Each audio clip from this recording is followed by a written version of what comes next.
The warehouse was silent, except for the rain. Marcus Valentino watched the security feed, grainy blue light on his face. A shipment, a transaction, a murder. 3 seconds of footage that would change everything. But he didn't know that yet. His lieutenant Vincent burst through the door, breathing hard. Someone saw everything, the route, the transaction, the payment to the police captain. Marcus didn't flinch. In his world, knowledge was a death sentence. Witnesses didn't testify, they disappeared. "Find them," he said quietly, "before the Castellanos know what we know." Across the city, a girl was running through rain-slicked streets. Sophie, 10 years old, an orphan for 14 days. She ducked into that warehouse looking for shelter, not death. She'd seen it all. Now men were hunting her through the waterfront district, a net closing methodically. She ran until her lungs burned, until the city became a blur of neon and shadow. She didn't know her face was being watched on a dozen screens, didn't know that her existence threatened an empire built on secrets. Marcus watched the pursuit on monitors, calculating. This was a problem, a small problem, easily solved. One order, that's all it would take. He was about to give it when Vincent approached with something in his hand, a photograph, grainy, from the warehouse camera. Just a glimpse of the girl's left shoulder as she ran, a birthmark. Marcus went completely still. His jaw tightened. The smallest reaction, but Vincent had worked for him long enough to recognize when the world had shifted. "What?" Vincent asked. Marcus didn't answer. He was staring at that birthmark, because he had one exactly like it. The girl, Sophie, ran across a rooftop overlooking the harbor. Behind her, 2 of Marcus's men blocked the only exit. She was trapped, cornered, out of options. She looked at the gap between buildings, impossible distance, but less impossible than what waited behind her. She jumped. Time stopped. For one terrible moment, she was suspended between safety and death. Then gravity won. She crashed through an old canvas awning meant for a storefront 3 stories below. The impact should have killed her. Instead, luck intervened, a cruel, painful kind of luck. Her body struck the edge of a dumpster, spinning her trajectory. She landed on the collapsed awning, gasping, bleeding, broken, but alive. She pulled herself up, cradling her destroyed left arm, and ran into the darkness. Above, Marcus's men watched her disappear. They reported the failure. Marcus received the message in his command center. His face remained stone, but inside, something was fracturing. "Double the teams," he ordered. "I want her found within the hour." But he wasn't thinking about eliminating a witness anymore. He was thinking about that birthmark, about Jennifer Chen, a woman he'd loved once before his empire demanded everything from him, before he'd chosen power over her. He'd thought the child was a miscarriage. Alina had told him years ago when they ended things. But what if she was wrong? What if Sophie Chen, the girl bleeding through the streets, running for her life, was actually his daughter? Marcus looked at the photograph again, that birthmark, identical to his own. And for the first time in 20 years, the ruthless Mafia boss felt something he'd spent decades burying: fear. When Marcus learned the girl's name, everything changed, but the real shock was still coming. Sophie made it 6 blocks before her body began shutting down. Shock, blood loss, the kind of pain that makes the world dim and distant. She stumbled into a 24-hour diner, fluorescent lights and the smell of coffee. The waitress took one look at her and understood. This child had been through hell. Elena cleaned her wounds with practiced hands. She'd seen this before: desperation, trauma, the particular look of someone who'd already lost everything. "What's your name?" Elena asked gently. "Sophie Chen." Her eyes stilled. She knew that name, knew it intimately. Years ago, she'd loved a man, Marcus Valentino. He'd chosen his empire over her, over the child she was carrying before she lost it. She'd heard rumors about Jennifer Chen, a beautiful woman, an addiction, a pregnancy Marcus denied. But if this child existed, Elena made a decision that would reshape everything. She called a number she hadn't dialed in 7 years. Marcus answered on the first ring. His voice was ice. "You have 5 seconds. The girl you're looking for, the witness, I have her." Silence. "Her name is Sophie Chen. Her mother was Jennifer Chen, the one you were involved with." The silence stretched longer this time. "That's impossible," Marcus said, but his voice had changed, lost its certainty. "She has your birthmark," Elena continued, "the one on your shoulder. I saw it when treating her wounds. She's your daughter, Marcus, and your organization is trying to kill her." Through the phone line, Marcus heard a sound he hadn't made in decades, the smallest intake of breath, the crack in a man's armor that suggested something impossible, a heart. "Where is she?" he asked. In those 4 words was the complete unraveling of everything, his empire, his control, his carefully constructed emptiness. Because a man could be cold to enemies, to rivals, even to people who loved him. But his child? That was different. That required redemption. That required sacrifice. That required him to finally choose something other than power. Marcus Valentino just learned the girl he's hunting is his own daughter. Now he faces an impossible decision: save her or protect everything he's built. Elena's diner was small, worn, the kind of place that existed in the cracks between the city's respectable neighborhoods. Marcus arrived alone, no bodyguards, no witnesses. He couldn't afford visibility, not for this. Sophie was in the back room, sitting on a cot, her arm in a makeshift sling. She looked at him with the wariness of prey sensing a predator. Smart. Survival instinct already honed by trauma. "Your name is Sophie Chen," Marcus said. Not a question. She nodded slowly. "Your mother was Jennifer Chen." Another nod. Her eyes narrowed. "How do you know my mother?" Marcus looked at his daughter, because that's what she was, standing in front of him, blood-stained and broken.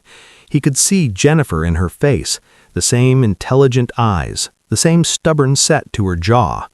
"Because I knew her," Marcus said quietly, "before you were born." Sophie's expression shifted, not quite understanding, but close. Elena watched from the doorway, her face unreadable. She'd set events in motion that would either save this child or destroy her. There was no middle ground in Marcus's world. "The men hunting you," Marcus said carefully, "are looking for a witness to a crime. But now that I know who you are, the situation is different." "Different how?" asked Sophie. Marcus didn't answer immediately, because the truth was complicated. Before, he could have silenced her. One order and the problem disappeared. But now she was his blood, his responsibility, his weakness. And in his organization, weakness meant death. "Different," he finally said, "because I'm going to protect you, but that protection comes with a cost." Sophie's eyes widened slightly. "What cost?" Marcus looked at Elena. "She stays here. She doesn't leave this diner. She doesn't contact anyone. She becomes invisible until I can move you somewhere safe." "And if I refuse?" Sophie asked, her small voice carrying more strength than seemed possible. Marcus felt something crack inside him. This girl, his daughter, was asking questions a child shouldn't have to ask, bargaining with a criminal for her own survival. He'd done that to her. By existing, by building his empire, by choosing power over Jennifer Chen, he'd ensured that his daughter would grow up in a world where safety was negotiable.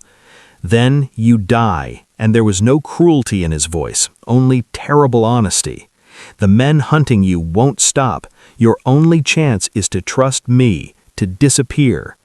Sophie looked at him for a long moment. She'd learned in her 10 years to read people, to understand when they were lying. This man, this stranger claiming to be connected to her dead mother, wasn't lying. "Okay," she whispered. And with that single word, Marcus's empire began to crumble.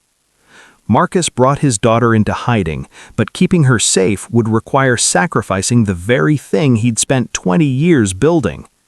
Vincent found him in his office at midnight, staring at security feeds. His lieutenant's face was confused, then angry as he understood what was happening. "You let her go," Vincent said, not a question. "I relocated her," Marcus replied, without looking away from the monitors. "You relocated a witness to a murder, a witness to our operation, a witness who could destroy everything." Marcus finally turned to face his lieutenant. Yes. Why? Marcus could have lied, could have manufactured some strategic reason, some logical justification, but he was tired of lies, tired of the architecture of deception that had become his life. "Because she's my daughter," Marcus said quietly. Vincent's face went white, then red. "You're insane! You're actually insane! You're going to risk everything? The operation? The alliance with the Castellanos? Our standing with the families? For a child?" "Yes." "Then you're finished," Vincent said, and there was genuine sadness in his voice. "Because the moment your own men find out you chose a girl over the organization, you're done.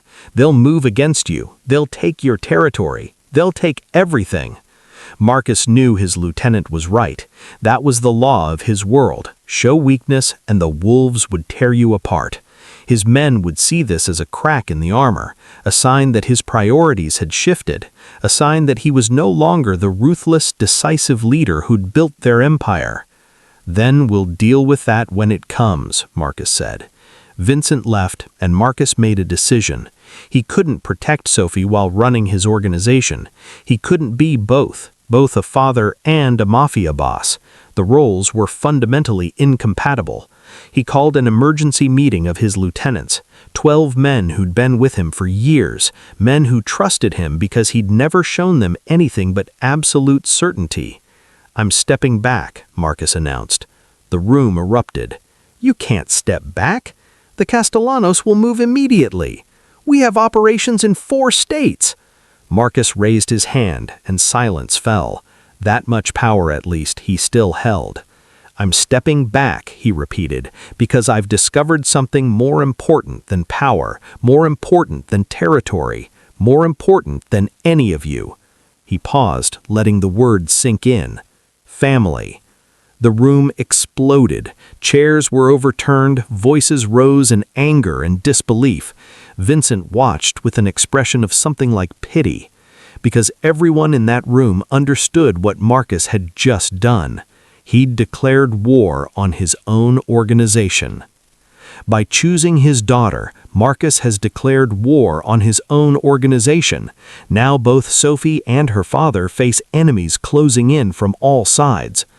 Word spread through the criminal underworld like wildfire. Marcus Valentino was stepping back, weak, compromised, a man who'd chosen a child over his empire.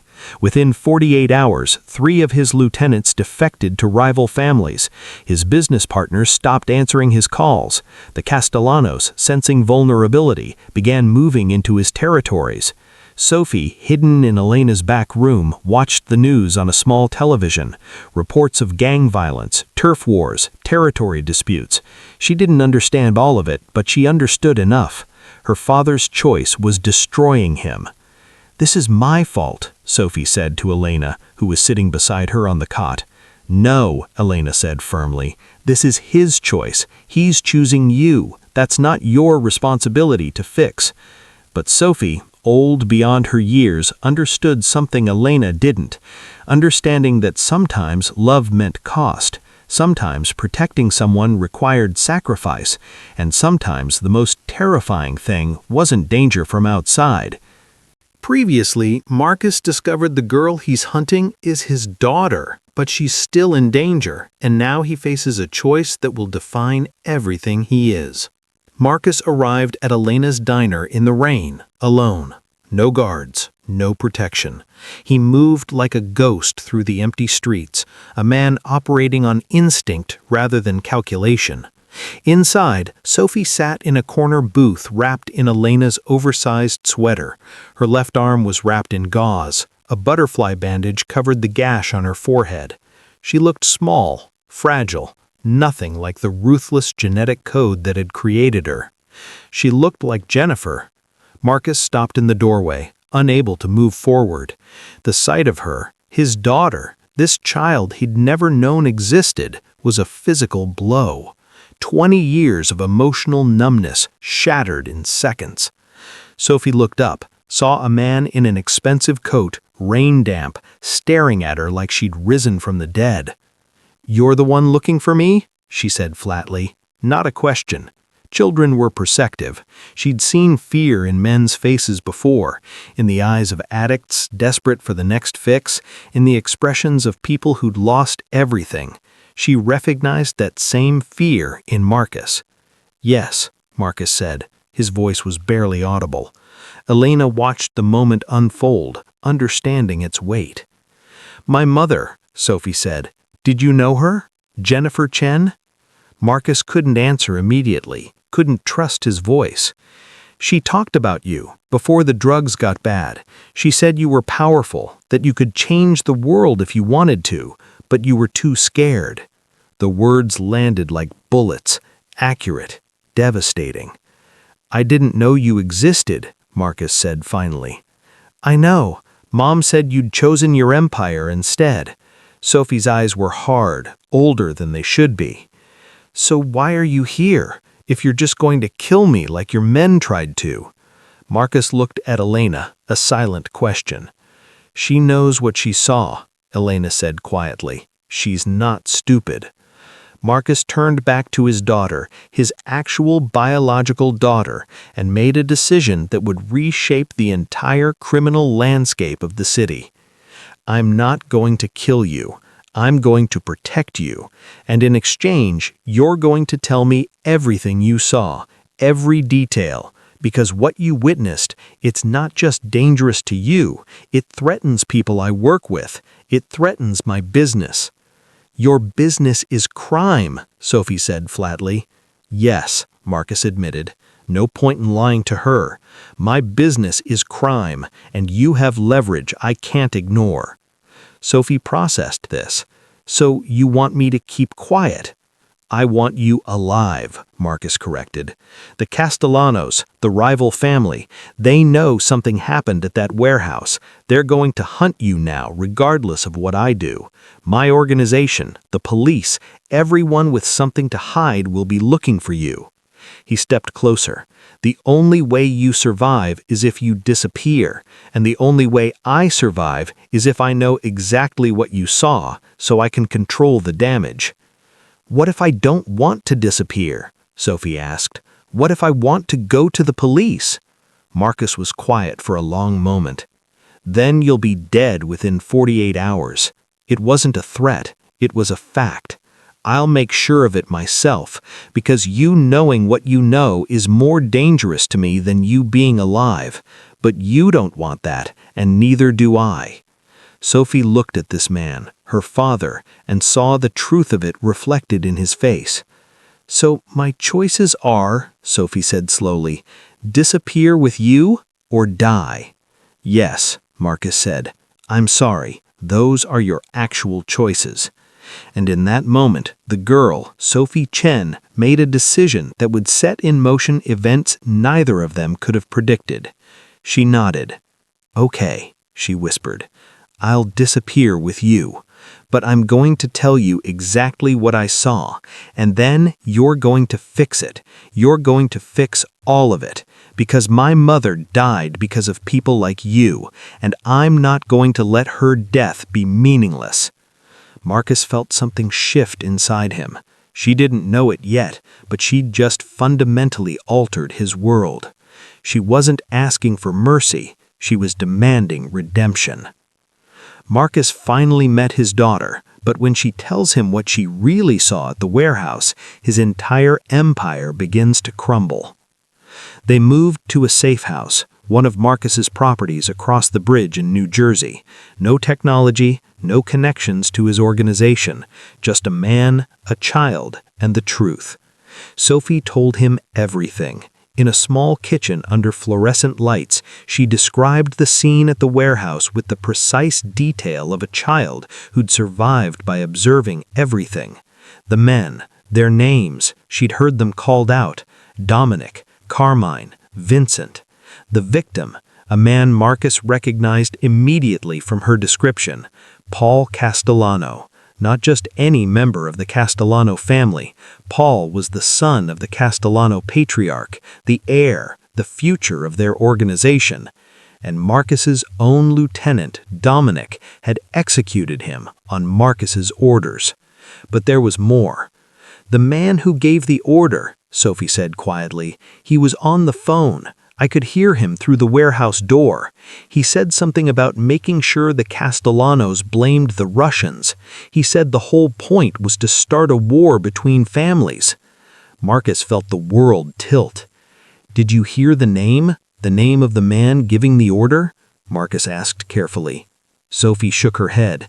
But his voice, I'd heard it before. At the diner, before everything happened. He was there with the other men, the one who looked scared when they left. Marcus's mind raced. Vincent, his own lieutenant, had been at the diner. Vincent, who'd brought him that photograph of Sophie. Vincent knew, and Vincent had been at the warehouse. Sophie, I need you to tell me something, Marcus said slowly. That man you saw, the one giving orders on the phone, did he sound like he was in charge, like he wanted Marcus dead? Sophie nodded. He said, once we eliminate Valentino, the Castellanos will move on his territory, then we step in and take it all. He said Marcus was in the way. Marcus stood abruptly. His own organization was plotting against him. His own lieutenant, Vincent, a man he'd trusted for 15 years, was orchestrating his downfall. The Castellano hit wasn't retaliation for a business dispute. It was a setup, a false flag operation designed to trigger a war between the two families, while Marcus's own organization crumbled from within. My father, Sophie said quietly, my mother told me that powerful men always have enemies inside and outside. She said the ones on the inside are always the most dangerous. Marcus looked at his daughter, this child who'd somehow survived being hunted, who'd escaped men trained in violence, who now sat in a kitchen and cut through his entire world view with a 10-year-old's clarity. She was right, Marcus said. He pulled out an old phone, one disconnected from his primary network, and made a single call. Elena, Marcus said when she answered, I need you to do something for me. I need you to tell Vincent Moretti that I'm dead. What? Elena's voice was sharp. Tell him Sophie was killed in an accident. Tell him I had a stroke learning the news. Tell him I'm hospitalized, non-responsive, that the doctors don't expect me to survive the week. Silence on the other end. Marcus, what are you doing? I'm giving Vincent exactly what he wants, a dying empire. But while he's celebrating my death and moving against the Castellanos, I'm going to dismantle everything he built. He looked at Sophie, this girl who'd been trying to survive in his world, and I'm going to figure out how to be the man my daughter's mother believed I could be. Marcus finally met his daughter, but when she tells him what she really saw at the warehouse, his entire empire begins to crumble. They moved to a safe house, one of Marcus's properties across the bridge in New Jersey. No technology, no connections to his organization, just a man, a child, and the truth. Sophie told him everything. In a small kitchen under fluorescent lights, she described the scene at the warehouse with the precise detail of a child who'd survived by observing everything. The men, their names, she'd heard them called out: Dominic, Carmine, Vincent. The victim, a man Marcus recognized immediately from her description: Paul Castellano. Not just any member of the Castellano family. Paul was the son of the Castellano patriarch, the heir, the future of their organization. And Marcus's own lieutenant, Dominic, had executed him on Marcus's orders. But there was more. "The man who gave the order," Sophie said quietly. "He was on the phone. I could hear him through the warehouse door. He said something about making sure the Castellanos blamed the Russians. He said the whole point was to start a war between families." Marcus felt the world tilt. "Did you hear the name? The name of the man giving the order?" Marcus asked carefully. Sophie shook her head. "But his voice, I'd heard it before, at the diner, before everything happened. He was there with the other men." The one who looked scared when they left.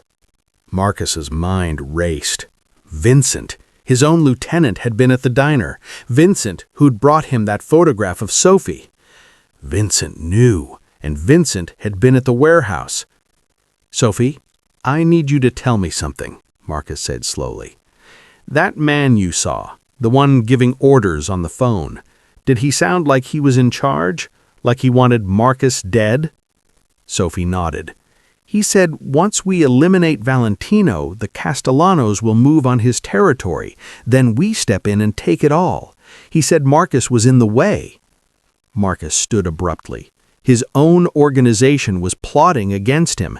His own lieutenant, Vincent, a man he'd trusted for 15 years, was orchestrating his downfall. The Castellano hit wasn't retaliation for a business dispute.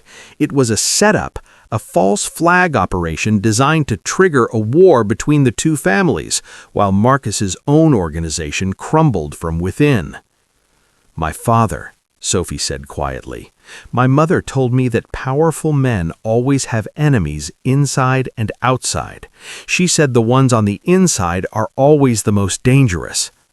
Marcus looked at his daughter. This child who'd somehow survived being hunted, who'd escaped men trained in violence, who now sat in a kitchen and cut through his entire worldview with a 10-year-old's clarity. "She was right," he said. He pulled out an old phone, one disconnected from his primary network, and made a single call.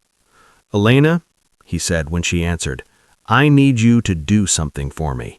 I need you to tell Vincent Moretti that I'm dead." "What?" Elena's voice was sharp.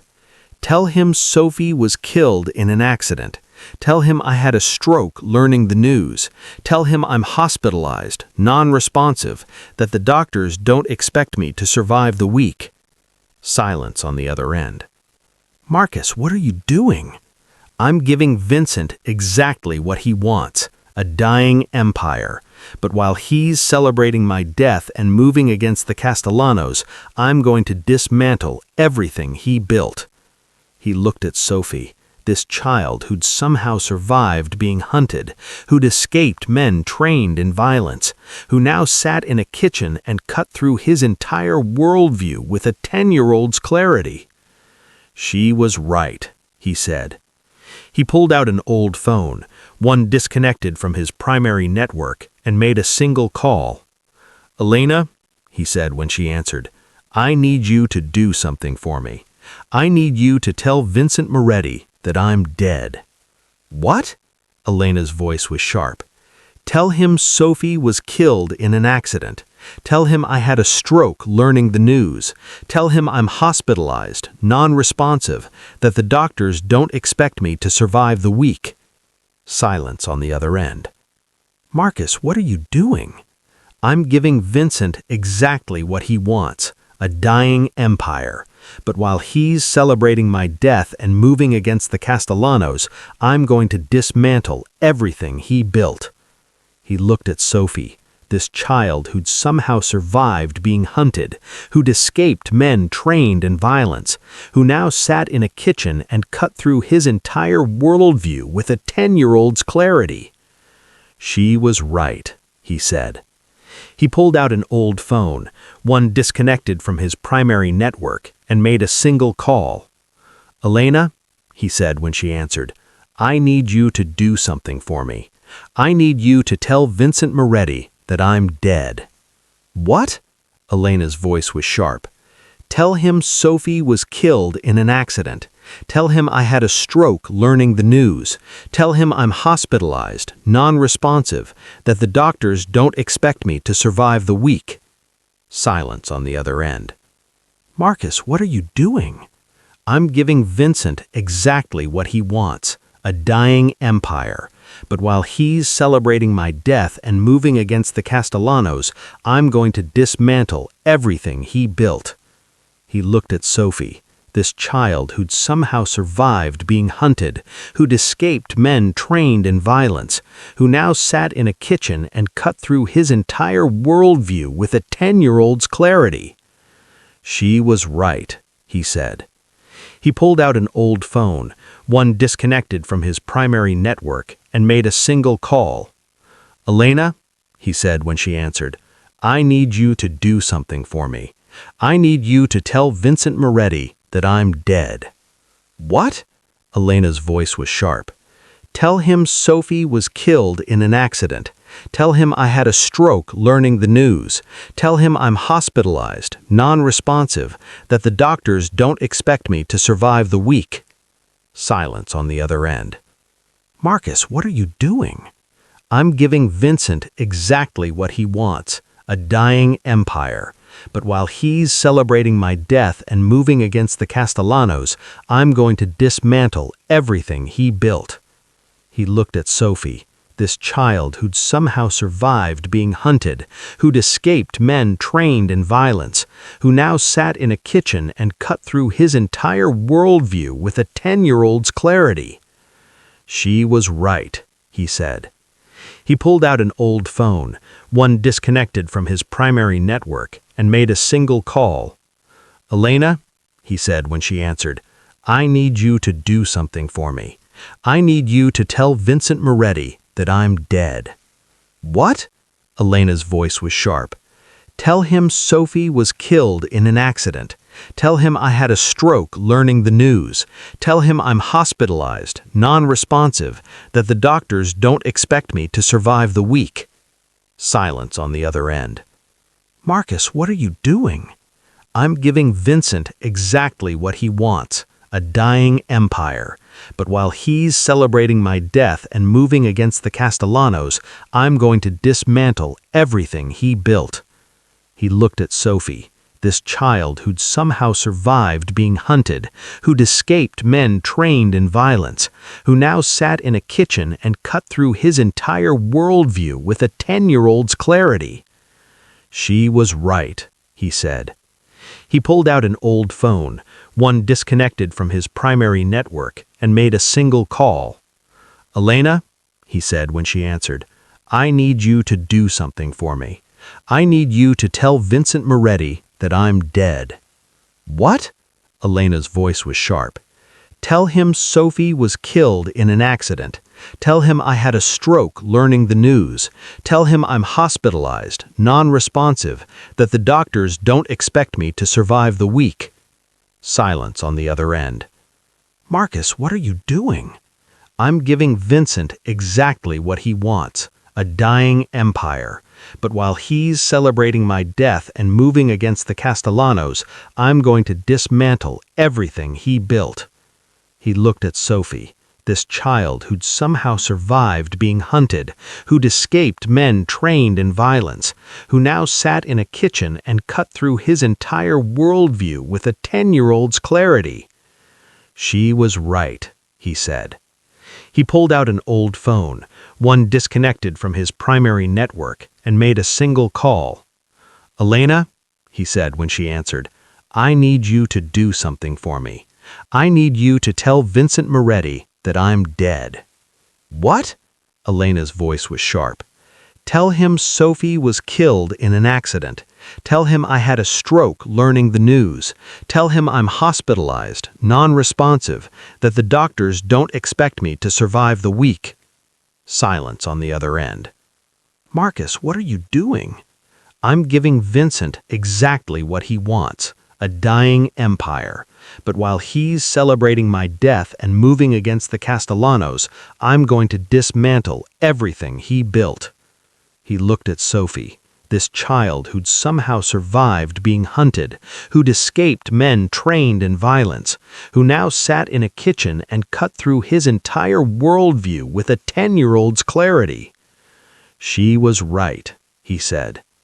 He pulled out an old phone, one disconnected from his primary network, and made a single call. "Elena," he said when she answered, "I need you to do something for me. I need you to tell Vincent Moretti that I'm dead." "What?" Elena's voice was sharp. "Tell him Sophie was killed in an accident. Tell him I had a stroke learning the news. Tell him I'm hospitalized, non-responsive, that the doctors don't expect me to survive the week." Silence on the other end. "Marcus, what are you doing?" "I'm giving Vincent exactly what he wants, a dying empire. But while he's celebrating my death and moving against the Castellanos, I'm going to dismantle everything he built." He looked at Sophie, this child who'd somehow survived being hunted, who'd escaped men trained in violence, who now sat in a kitchen and cut through his entire worldview with a 10-year-old's clarity. "She was right," he said. He pulled out an old phone, one disconnected from his primary network, and made a single call. "Elena," he said when she answered, "I need you to do something for me. I need you to tell Vincent Moretti that I'm dead." "What?" Elena's voice was sharp. "Tell him Sophie was killed in an accident. Tell him I had a stroke learning the news. Tell him I'm hospitalized, non-responsive." Marcus discovered his own lieutenant Vincent is working for Sophie's grandfather, the Chen family patriarch. Now he's about to make his move, but it starts with bringing down the man who raised him. Vincent Moretti sat in Marcus's office, technically his office now since Marcus was supposed to be dying in a hospital bed. He was redistributing assets, contacting allies, preparing for the transition of power.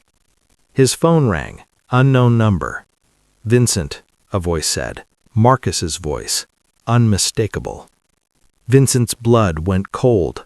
"Boss, I heard you were in a coma? Dying?" Marcus cut him off. "Is that what you wanted to hear?" "I don't understand," Vincent said, but he absolutely did. Understanding flooded through him like ice water. The game had shifted. He'd been exposed. "You've been working for the Chen family for 7 years, Marcus said calmly. "You ordered Paul Castellano's execution on someone else's authority. You've been feeding information to Old Man Chen, waiting for the right moment to eliminate me and take control." Silence on the line. No point in denying what Marcus clearly knew. "The question," Marcus continued, "is how much you've told them about the girl, about Sophie, about what she saw." Vincent's jaw tightened. This was the play. Marcus wasn't calling to rage at him or order his death. He was calling because Marcus had moved beyond the point of emotional reaction. He was playing chess while Vincent was still thinking about checkers. "She's alive," Vincent said. "Old Man Chen wants her dead. He wants all of this cleaned up. Castellano's murder, the false flag, everything traced back to him." "Then we have a problem," Marcus said, "because I'm not going to let that happen." "Vincent, I want you to listen to me very carefully. I'm about to destroy your life, everything you've built, everyone you care about, and there's nothing you can do to stop it." "What are you talking about?" Vincent's voice had lost its confidence. "David has your communications, all of them, every call with the Chen family, every instruction to kill me, every arrangement regarding Sophie, all of it is being delivered to Detective Morrison within the hour. The Castellano family will learn that you killed their heir on someone else's orders. The police will have evidence of conspiracy, murder, and organized crime." Marcus paused, letting the weight of it settle.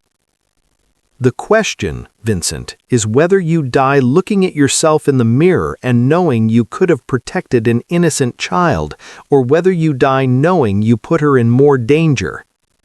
Vincent closed his eyes. He'd served this man for 15 years, had believed in him, followed him, done terrible things in his name, and in return he'd chosen to betray him for money and position. Now his master was showing him mercy disguised as ultimatum. "Give me an hour," Vincent said quietly. "I'll give you everything." Marcus ended the call. He looked at Sophie, who was watching him from across the safe house. She'd heard everything, the threat, the manipulation, the calculated coldness of a man extracting information from his most trusted lieutenant. "That was your father," Sophie said quietly. "Not a judgment, a statement of fact." "Yes," Marcus said. "That's who I am, Sophie. I need you to understand that. I'm not a good man. I'm not going to suddenly become good, but I'm going to be your father, and I'm going to protect you, even if it costs me everything." Sophie studied him for a long moment, then she nodded. "Okay," she said, "then we're going to war." Vincent Moretti made his choice. He's going to testify against Old Man Chen, but before he can, the Chen family moves first, and Marcus realizes the game has escalated in ways he never anticipated. Detective Morrison received the files at midnight, hours of recorded conversations, wire transfers, murder contracts, enough evidence to bring down 3 criminal organizations. But he didn't move immediately. Instead, he called Marcus. "This is real. This is going to destroy everything you built," Marcus said. "I know. That's the point," said Morrison. "Why would you do this?" Morrison's voice carried genuine confusion. "You have options. You could disappear, rebuild. You're too connected, too resourceful. You could survive this." "But Sophie wouldn't," Marcus said. "As long as I'm in the game, she's a pawn. As long as my organization exists, there are people who want to use her against me. The only way she survives is if I stop being a threat." Morrison understood. "You're sacrificing your entire empire for a daughter you didn't know existed 3 hours ago." "Yes," Marcus said simply. "That's either the most noble or the most insane thing I've ever heard," Morrison said. "Probably both," Marcus acknowledged. But while they were talking, something was happening in the shadows. Old Man Chen had realized his mistake. Vincent hadn't been arrested. The files weren't going to the authorities quietly. This was a public execution of his entire operation. He made a decision. He ordered the hit on Vincent personally. Vincent died in a parking garage at 2 a.m., shot 3 times in the back, execution style. The message was clear: talk and die. Marcus learned about it before the police did. David had eyes everywhere. "Vincent is dead," David told him quietly. "The Chen family didn't wait. They took him out before he could testify." Marcus felt something cold settle in his chest. Vincent had made the right choice, cooperation instead of defiance, and it killed him anyway. "They're moving faster than we anticipated," David continued. "Old Man Chen has teams across the city. He's not just going after Sophie anymore. He's going after everyone connected to you, everyone who might testify against him." "How many teams?" asked Marcus. 7, all professional, all equipped to handle serious resistance. Marcus stood and walked to where Sophie was sleeping. She looked peaceful, innocent, untouched by the darkness surrounding her. "Call Morrison," Marcus said. "Tell him to take Sophie into protective custody, federal witness protection. I don't care what promises we have to make. I want her in a safe house with guards within 30 minutes. "And you?" David asked. "I'm staying," Marcus said. It wasn't a question. "I'm staying," Marcus confirmed. "Someone needs to make sure the Chen family doesn't have a city left to rebuild." As Sophie was being escorted out by federal agents, she turned back to look at Marcus one last time. Their eyes met across the distance. He mouthed 3 words she'd never heard from him: "I love you." She nodded, understanding that her father, this ruthless, broken man, had finally become the person Jennifer always believed he could be. Marcus has sacrificed everything. Now he's making his final move. What happens next will reshape the entire criminal landscape of the city. Old Man Chen arrived at Marcus's safe house with 5 guards. He wanted to see his enemy broken, wanted to stand over him and explain how completely he'd won. He didn't understand that Marcus had already won. He'd just made a choice to sacrifice victory for something more important. They met in the basement. Marcus was alone. Chen was armed. "Your daughter is gone," Chen said, his voice dripping with satisfaction. "Protected by the federal government, but she'll spend her entire life looking over her shoulder. She'll never have peace. She'll never be safe, because of you." Marcus didn't respond. He simply waited. "Do you know why I wanted her dead?" Chen continued. "Not just because she's a liability, but because she's living proof that you destroyed my family. You took Jennifer from me. You made her an addict. You made her choose heroin over her own blood. And when she finally died, I realized something. Everything you touch, you ruin." "You're right," Marcus said quietly. "That's exactly what I do. That's exactly what I've done." Chen's face wavered at the admission. He'd prepared arguments for defiance, not surrender. "But I'm going to stop, not because I've changed, not because I'm suddenly a good man, but because my daughter deserves a life that isn't destroyed by me."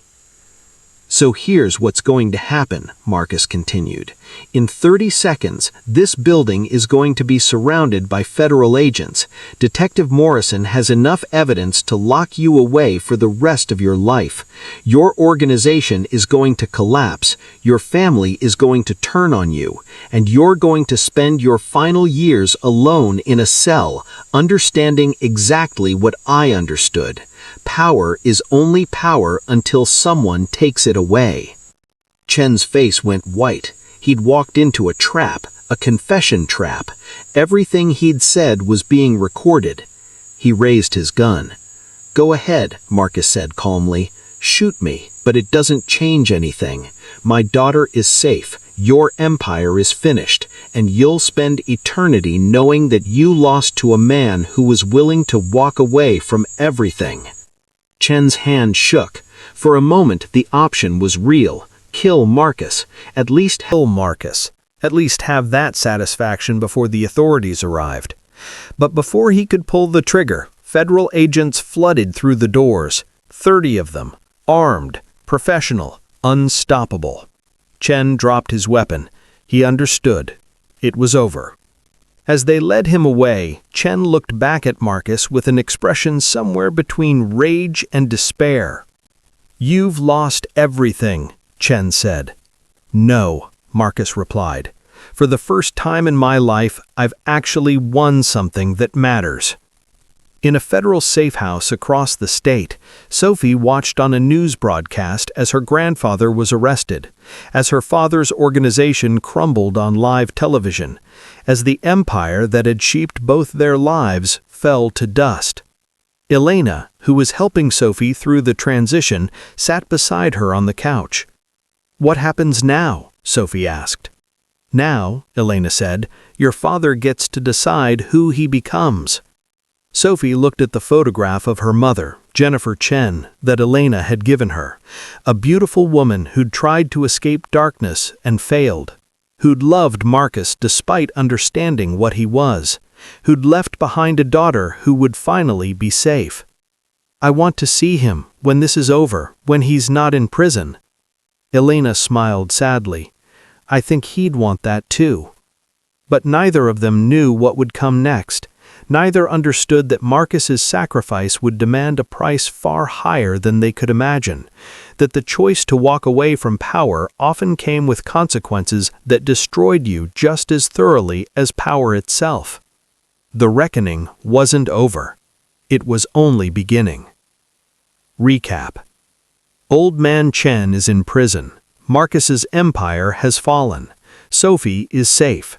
But victory came with a cost Marcus never anticipated, and now he's about to discover that walking away from power is far harder than holding on to it. Marcus sat in a holding cell, waiting for federal prosecutors to decide what to do with him.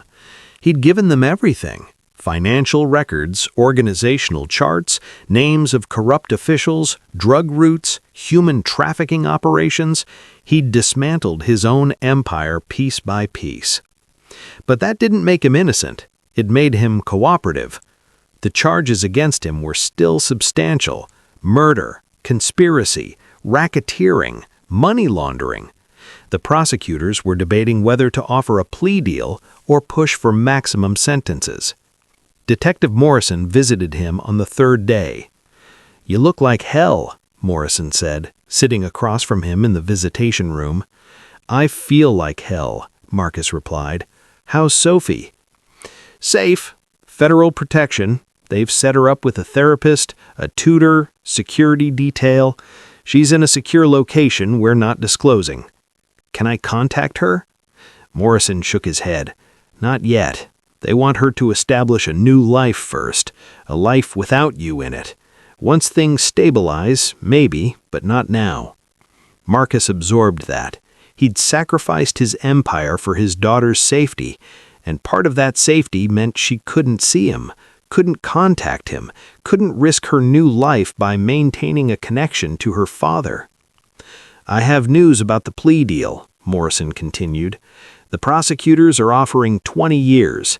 You testify against everyone in your organization, against the corrupt officials, against anyone who asks. You cooperate completely. In exchange, they don't pursue capital charges." 20 years. Marcus would be in his 60s when he got out. Sophie would be 30. "She'll forget me," Marcus said quietly. "By the time I'm released, she won't remember me at all." "Maybe that's better," Morrison said, not unkindly. "Maybe the best thing you can do for her is disappear." But Morrison hadn't told him the worst part. He told him now. "The authorities found something in your penthouse, in your office safe." "What?" Marcus asked.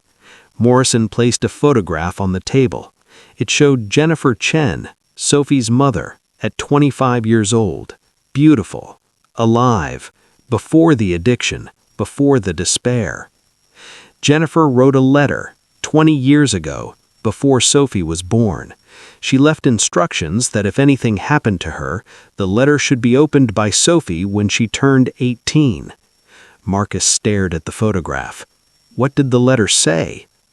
Jennifer said she was sorry, that she loved Marcus but couldn't be with him because he would always choose his empire over their family, that she was going to raise Sophie alone, that Sophie should know her father was capable of love, but that love would always be secondary to his need for power. Morrison paused. And that if Sophie ever asked, Jennifer wanted you to know she never regretted having her, even though she knew Sophie would grow up in a broken world because of her mother's choices. Marcus felt something break inside him. Jennifer had known, had understood the darkness she was bringing a child into, had done it anyway, because the alternative was not existing at all. "There's more," Morrison said. "In the letter, Jennifer left instructions for Sophie's care. She identified you as the father. She left a trust fund, $50,000 to be used for Sophie's education." Marcus looked at Morrison. "She did that? After I ended things?" "She did it because she loved you," Morrison said simply. "Even knowing you couldn't love her back, even knowing you'd choose your empire. She still believed in you. She still wanted Sophie to know her father if the circumstances were ever right." "Are they? Are the circumstances right?" Morrison picked up the photograph and placed it back in his folder. "I don't know," he said. "Jennifer believed in redemption. I'm not sure you've actually redeemed anything. I think you've just made a different choice, and I think Sophie deserves to understand the difference." After Morrison left, Marcus was alone with the weight of it. Jennifer had loved him despite his darkness, had carried his child despite knowing he would abandon them both, had left written proof that she'd believed in him anyway. He signed the plea agreement that evening. 20 years. He would accept it. He would serve it, and he would spend every day of it understanding that love wasn't about grand gestures or sacrificing empires. Love was about showing up, about being present, about choosing the small moments over the big ones. He'd lost 20 years with Jennifer. He wouldn't lose them with Sophie, even if she hated him for it. Marcus accepted a plea deal, 20 years in prison, but before sentencing, he has to testify against his entire organization, and in the courtroom, something unexpected happens. Someone he never thought he'd see again. The federal courthouse was packed. Media outlets lined the hallways. This was the trial of the decade, a mafia boss systematically dismantling his own criminal enterprise from the witness stand. Marcus testified for 5 days. He detailed murders. He named corrupt officials. He explained the structure of human trafficking operations that generated millions in profit. He described the coldness with which he'd ordered people eliminated for minor infractions. By day 3, several of his former lieutenants were being led away in cuffs based on his testimony. By day 5, the prosecutors had enough evidence to charge 43 people across multiple organizations. But on day 6, something unexpected happened. Sophie walked into the courtroom. She was smaller than Marcus remembered, or perhaps he'd imagined her larger. She was 14 now, older. Her face had hardened in ways that broke his heart. Federal protection had given her safety, but had stolen her childhood. Elena was with her, along with a federal marshal. The prosecutor hadn't told Marcus she would be there. Sophie had requested it, had demanded, actually, that she be allowed to see her father's testimony. When their eyes met across the courtroom, Marcus felt the air leave his lungs. She didn't look angry. She didn't look broken. She looked sad, deeply, fundamentally sad. Sad in a way that suggested she understood too much about how the world worked. The prosecutor asked his final questions. "Mr. Valentino, in your organization, how many people would you estimate you have had killed?" Marcus looked directly at Sophie before answering. 73, that I can verify. There may be more. I didn't always ask for confirmation. The courtroom went silent. "And you're testifying against your own organization because?" Marcus paused. He could give the easy answer, could talk about protecting Sophie without being specific, could maintain some dignity by framing this as justice rather than fatherhood. But he said instead, "Because my daughter is alive. Because my daughter deserves to live in a world where I'm not still the most dangerous person in her life. Because Jennifer Chen, Sophie's mother, believed that I was capable of being better than this. And I'm finally understanding that belief wasn't about redemption. It was about responsibility." He looked directly at his daughter. "I spent 20 years running an empire. I thought that was power. I thought that was strength. But when I found out I had a daughter, I understood that I'd been weak my entire life. I'd chosen the easy path, the violent path, the path that required no vulnerability." Sophie was crying silently. Elena had her hand on her shoulder. "Raising a child would have required me to be vulnerable, would have required me to put someone else's needs above my own, would have required me to be brave in ways I'd never been brave. So I chose not to do it. I chose empire instead, and I'm paying for that choice now." The prosecutor was silent. The judge was silent. The entire courtroom seemed to hold its breath. "Sophie," Marcus said, turning fully towards his daughter, "I'm telling you this publicly, on the record, so you'll know it's true. I'm sorry. I'm sorry I wasn't there. I'm sorry your mother had to carry you alone. I'm sorry she died while you were still a child, and I'm sorry that the only way I could be your father is by destroying everything I built." "That's enough," the judge said quietly, but Marcus continued anyway. "I hope that someday, when you're older, you might understand that I did this because I loved you, not because I wanted to be a hero, not because I wanted to be forgiven, but because you deserved a life where your father's darkness wasn't surrounding you."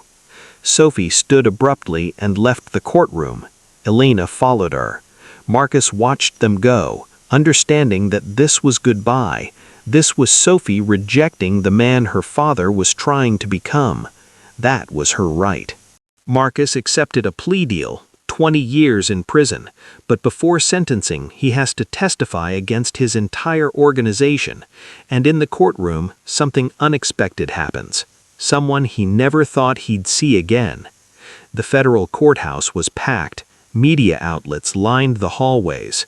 This was the trial of the decade, a mafia boss systematically dismantling his own criminal enterprise from the witness stand. Marcus testified for 5 days. He detailed murders. He named corrupt officials. He explained the structure of human trafficking operations that generated. Marcus accepted his sentence. Now, 5 years into his 23-year prison term, something unexpected happens. A visitor arrives who will force him to confront how much he's changed, or if he's changed at all. Marcus was 47 years old, and prison had aged him another decade. His hair had grayed, his face had hardened further, but something in his eyes had changed. The coldness had transformed into something closer to resignation. He worked in the prison library. It was the best position an inmate could get, access to books, to quiet, to the possibility of intellectual engagement instead of mere survival. He spent his days cataloging volumes and helping other inmates with their legal appeals. He'd become the opposite of what he'd been on the outside. On the outside, he'd used intelligence as a weapon. In here, he used it as a tool for redemption. Not his own, he'd stopped believing in redemption, but for others. He helped inmates challenge their convictions. He wrote legal briefs for those who couldn't afford lawyers. It was small work, quiet work, the kind of work that wouldn't be noticed or celebrated. It was also, he'd discovered, meaningful work. The guard came to him on a Tuesday morning. "You have a visitor, Valentino," the guard said. Marcus felt his heart stop. Visitors were rare. Elena had come once, years ago, to tell him she was leaving the country, starting over. Detective Morrison had visited a few times, updating him on cases, on the city, on the work Marcus had helped enable. But no one else came. No one from his former organization. No family. No friends. Certainly not Sophie. She was 19 years old now. The last photograph Elena had sent showed a young woman who looked nothing like the terrified child who'd jumped from a fire escape. This Sophie was composed, intelligent, guarded. Marcus walked into the visitation room and stopped. It was Sophie, but not the Sophie of photographs. She was taller now. Her face had lost the baby softness, had become angular, defined. She looked like Jennifer. She also looked hardened in ways that made Marcus understand that federal protection couldn't shield a child from trauma. "Hello, Marcus," she said. Not dad, not even father, just his name delivered with the precision of someone testing whether it fit. "Sophie," he replied, sitting across from her. "I didn't expect... Elena didn't tell me you were coming."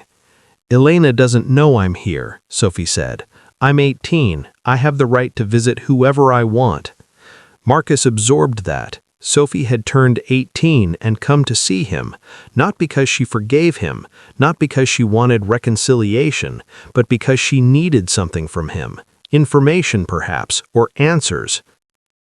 "How are you?" he asked, and immediately hated how inadequate the question was. "I'm fine," Sophie said. "I'm in college, criminology major. I'm studying the psychological patterns of organized crime. I'm also in therapy 3 times a week, processing the trauma of being hunted by my own grandfather's organization." Her tone was clinical, detached. She was giving him information the way a witness gives testimony. "Your mother was enrolled at the university too," Marcus said, before everything fell apart. "She was studying psychology." "I know," Sophie said. "Elena told me. She also told me that your mother wanted to understand why men like you become who you are, why power corrupts so completely that you forget to love your own family." Marcus didn't defend himself. There was no defense. "I came here because I needed to understand something," Sophie continued. In my criminology classes, we study case studies, and I realized that I've been studying you without understanding you. So I'm here to ask you directly, who are you now? Because you're not the same man from the courtroom testimony. Prison changes people. Did it change you? Marcus considered the question carefully. It deserved a real answer. I don't know, he said finally. I'm different, but I don't know if different is the same as better. I spent 20 years building an empire based on fear and violence. I spent the last 5 years in prison reading books and helping other inmates with legal appeals. But I'm not sure that erases the 73 people I ordered killed. Sophie didn't flinch at the number. She'd read the court records. She knew exactly who her father was. Do you regret it? She asked. Yes, Marcus said, but not for the right reasons. I regret it because it cost me you. I regret it because it cost me your mother. I don't regret it because I suddenly developed a moral conscience. I regret it because I finally understood that love is more valuable than power. That's still selfish, Sophie said, coldly. You regret it because of what you lost, not because of what others lost. You're right, Marcus acknowledged. That's exactly right. I'm not a good man, Sophie. I'm a selfish man who's finally learned that his selfishness was self-destructive. That's not redemption. That's just enlightened self-interest. Sophie watched him for a long moment. Then, surprisingly, she nodded. At least you're honest about it. That's more than most people in your position would admit. She pulled out a folder from her bag and placed it on the table between them. I've been researching the cases of people you ordered killed. I've been interviewing their families. I'm writing a thesis about the impact of organized crime on generational trauma. Marcus felt something cold slide into his chest. I wanted you to know that I'm doing this, Sophie continued, not to punish you, but because those people deserve to have their stories told. Their families deserve to have their grief documented. And I need to understand what losing my mother means in the context of systemic violence. Sophie, Marcus started, but she cut him off. My mother left me a letter, Sophie said. In that letter, she wrote that she hoped you would become the man you could be. But she also wrote, if your father never changes, I want you to know that my love for him doesn't erase the harm he caused. Both things are true at the same time. Sophie leaned forward slightly. I'm here to tell you, both things are true. You've changed, I can see that, but that doesn't undo the damage, and I'm spending my education documenting that fact, not out of anger, but out of responsibility, because I'm your daughter, and I have a responsibility to make sure your victims aren't forgotten. Marcus understood then. Sophie wasn't here seeking reconciliation. She was here seeking context, understanding, a way to process her own trauma by understanding the systemic nature of her father's violence. Thank you, he said finally, for doing that work, for honoring them. I'm not doing it for you, Sophie said. I'm doing it for my mother and for the people you killed, but I wanted you to know that I'm doing it, so that maybe in here you could spend some time understanding who they were, not as problems to be solved, but as people. She stood to leave. Will you come back? Marcus asked. Sophie paused at the door. I don't know, she said honestly. I might, when I need clarity on something, when I'm struggling to understand my mother, but not because we're building a relationship, because I'm building an education, and you're part of that education whether either of us likes it or not. Then she was gone. Marcus returned to his cell and opened the folder she had left behind. Inside were photographs and documents, names, stories, families shattered by his orders. Marcus spent the next 3 months reading through every file, learning who they were, honoring their memory the only way he could, through witnessing their erasure and committing to remember them.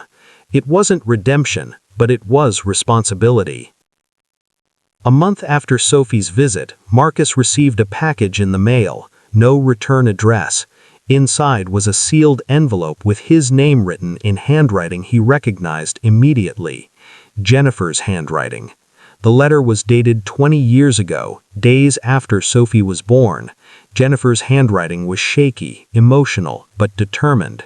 He'd written this during the most difficult period of his life, when he was most alone.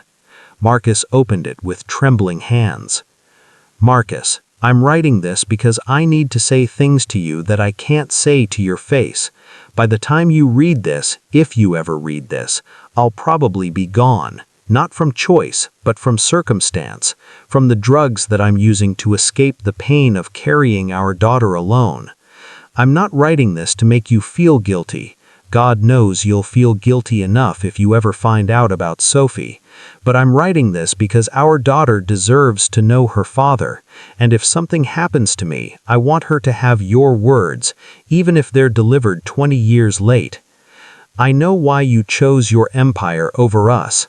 I understand in my bones why a man like you would make that choice. Power is intoxicating, control is seductive, and love is terrifying. Love requires vulnerability. It requires admitting that there's someone in the world whose well-being matters more than your own survival.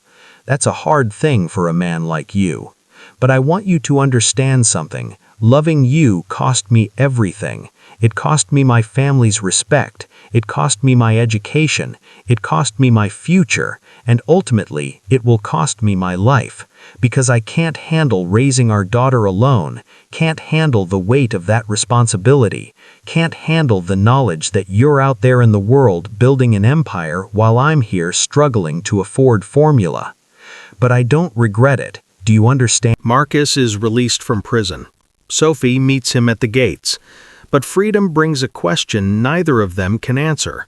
Can a father and daughter actually build a relationship, or are they forever bound by trauma? The apartment Elena had arranged was modest, clean, nothing like the penthouse Marcus had lived in before prison. A studio in a neighborhood where nobody knew his name, where he could disappear into anonymity. His first week of freedom was disorienting. The world had changed entirely. Smartphones were ubiquitous. The internet had transformed. The city had gentrified beyond recognition. Marcus felt like a time traveler dropped into an alien landscape. His parole officer was a woman named Detective Sarah Chen, no relation to Old Man Chen, the patriarch who'd orchestrated everything. She visited weekly, checking in, ensuring Marcus was complying with his conditions. "You can't work in security," Chen told him during her first visit. "You can't work in any position of authority. Your options are limited." Marcus understood. He was a felon, a former Mafia boss. Nobody would hire him if they knew the truth, and he refused to lie on job applications. Elena helped him get work at a non-profit that supported formerly incarcerated people. The irony wasn't lost on him. He was now helping the very population he'd helped create, people whose lives had been destroyed by organized crime. The pay was minimal, the work was difficult, but it was honest work, work that meant something beyond profit. Sophie visited on weekends sometimes. They'd sit in the small apartment and talk about her work, her research, her therapy. She was in a long-term relationship now, a woman named Rachel who worked as a social worker. "She knows about you," Sophie said one afternoon. "I told her everything, about my childhood, about the warehouse, about finding out you were my father.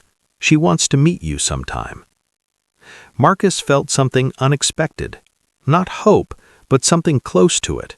The possibility that his daughter might be able to build a life that included him, not as her father, but as something more complicated. But the peace was fragile.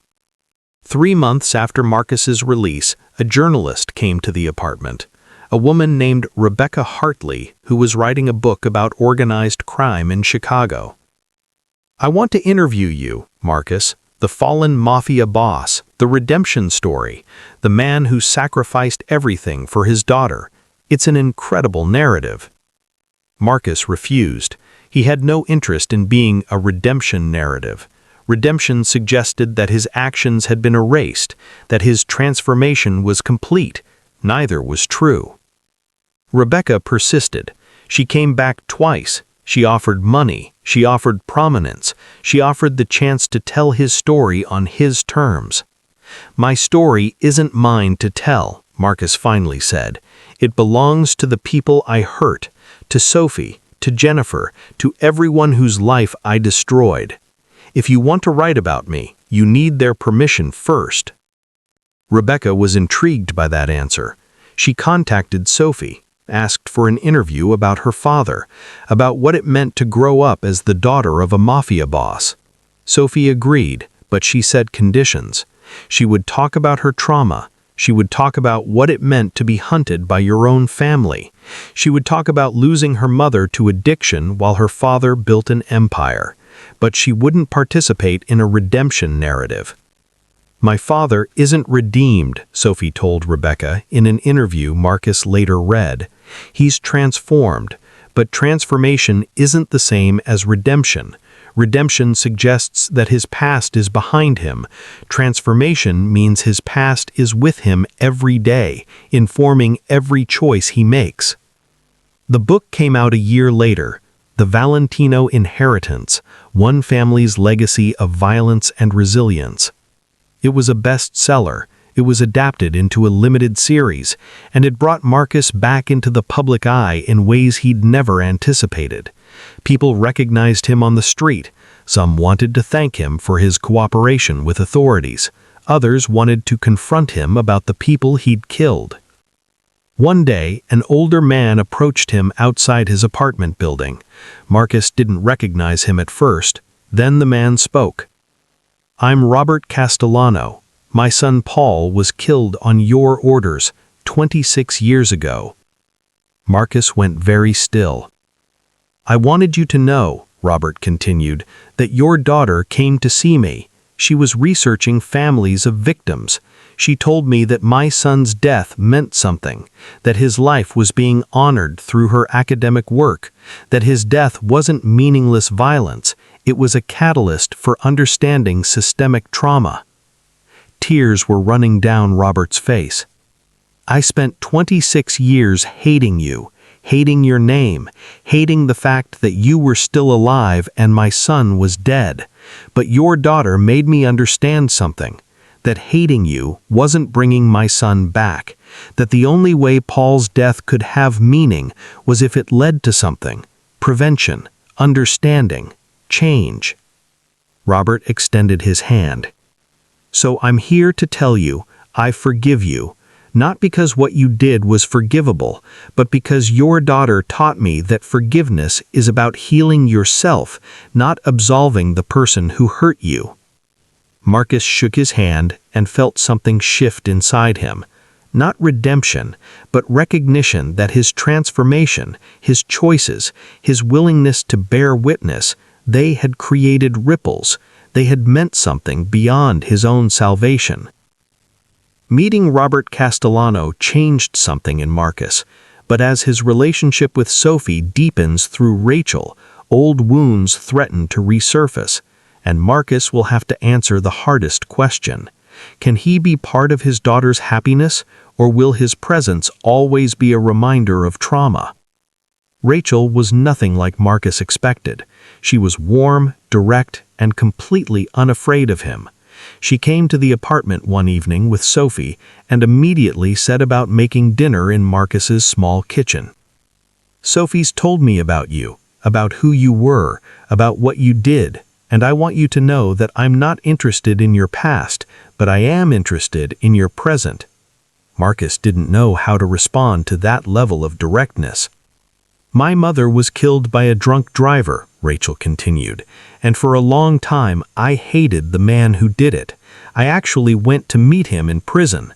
I thought I wanted to confront him, but what I found was a man who was already destroyed by his actions.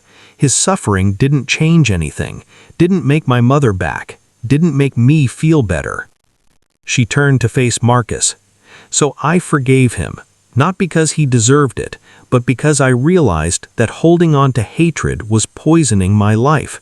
And Sophie is my life now, and you are part of Sophie's life, so I'm choosing to forgive you, not for your sake, but for hers."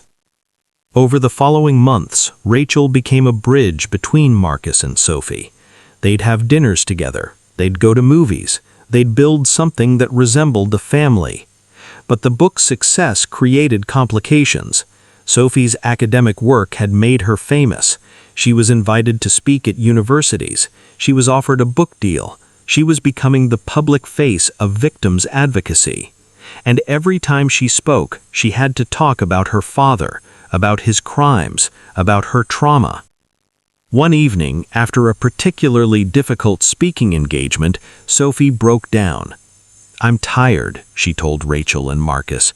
"I'm tired of being the daughter of a mafia boss.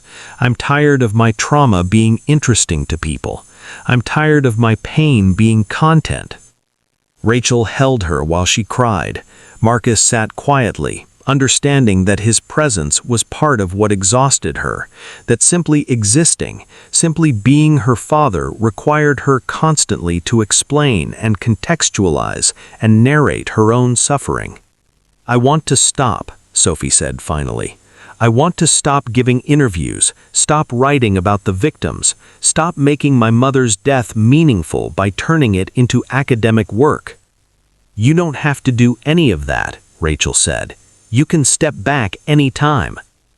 "But what if I stop?" Sophie asked. "What if I step away from the advocacy work? What if I just try to live a normal life? Does that mean my mother's death becomes meaningless again? Does that mean I'm wasting the opportunity she gave me?" Rachel looked at Marcus, this man she barely knew, who'd spent 18 years in prison becoming someone worth knowing, and she understood that he was releasing her, not from their relationship, but from the burden of making his crimes meaningful. "What about you?" Sophie asked. "Will you be okay if I step back from all of this?" "I'll be better than okay," Marcus said. "I'll finally stop being a mafia boss's story and start being your father. Just your father. Nothing more, nothing less." Rachel reached over and squeezed Marcus's hand. In that gesture was recognition that he'd finally understood something fundamental. Redemption isn't about being redeemed. It's about releasing other people from the burden of redeeming you. That evening, after Rachel and Sophie left, Marcus sat in his small apartment and understood that he'd finally become the man. Marcus finally found peace. Sophie built a life, but in the criminal underworld, peace never lasts. A ghost from Marcus's past is about to resurface, and it will cost more than anyone expected. 3 years into Marcus's release, life had settled into something almost mundane. He worked at the nonprofit. He saw Sophie and Rachel regularly. He'd developed genuine friendships. He'd stopped thinking of himself as a mafia boss and started thinking of himself as something simpler, a man trying to do good work. Detective Morrison visited one afternoon with news.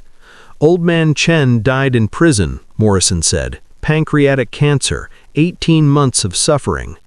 Marcus felt nothing. The man who'd orchestrated so much violence, so much pain, had been reduced to cells multiplying uncontrollably. Justice wasn't about revenge. It was about watching time erode everyone equally.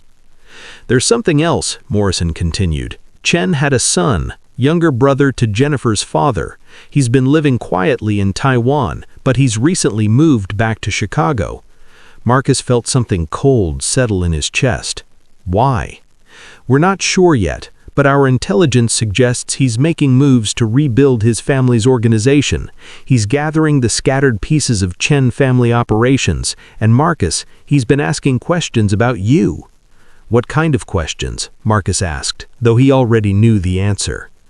"Questions about your routines, where you work, who you see, your vulnerabilities." The old life was calling, the threats were returning, the possibility of violence, which Marcus had allowed himself to believe was behind him, was suddenly immediate again. But Marcus didn't tell Sophie, didn't tell Rachel. He went to his parole officer and increased security measures quietly. He changed his routines, he added precautions. What he didn't do was explain why. He didn't want to pull Sophie back into the dark world her father had inhabited. He didn't want her to live in fear again. so he carried the knowledge alone. It was during a routine medical appointment that everything changed. Marcus's doctor found something, a shadow on his lung X-ray. "You've been under significant stress," the doctor said, reviewing the imaging. "Stress impacts the immune system, creates inflammation, sometimes creates conditions for cellular mutations." The tests came back a week later. Stage 3 lung cancer. Treatable, but serious, aggressive, the kind of diagnosis that changed everything. Marcus sat in the doctor's office and felt the full weight of irony. He'd spent 30 years in the criminal underworld without a scratch, had survived violence, betrayal, imprisonment, and now, at 65 years old, his body was attacking itself. "What are my options?" he asked. "Chemotherapy, radiation, surgery if we can catch it early enough. Prognosis is uncertain. Could be 5 years, could be 15, could be 6 months if the cancer is more aggressive than we think." Marcus understood. His body was making the choice he'd never been able to make. It was forcing him to confront his mortality. He made an appointment with Dr. Reeves, his prison psychologist, who now works as a therapist in the private sector.